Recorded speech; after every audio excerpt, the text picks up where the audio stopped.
à l'équilibre sur le pied intérieur, c'est de patiner en glissant sur la jambe intérieure.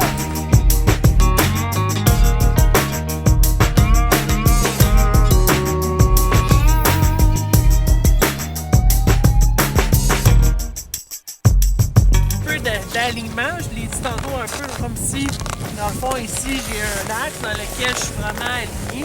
À partir du moment où j'enlève la tension, c'est ça qui me permet de garder cet alignement-là. Puis on va faire quelques petites techniques pour être en mesure de développer cet équilibre-là. Par exemple, ici, ce que je vais faire, c'est que je vais effectuer des virages simplement en levant le pied extérieur puis en glissant. Ce que ça va m'inviter, c'est de bouger dans la bonne direction.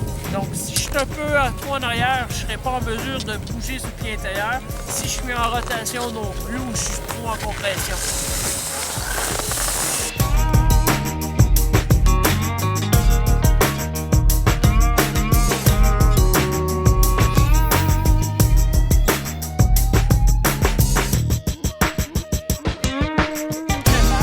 Je vais tenter de remonter dans la pente. Donc, je vais commencer avec un appui sur le ski extérieur dans lequel je vais initier la courbe avec la même jambe qui deviendra le pied intérieur.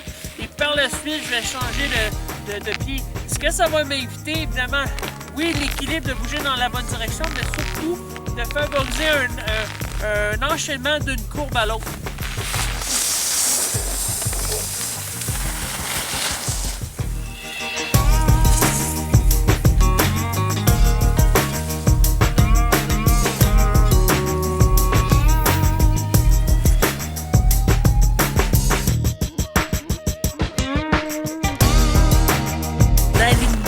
Par contre, la loi, c'est que le ski extérieur domine tout le temps.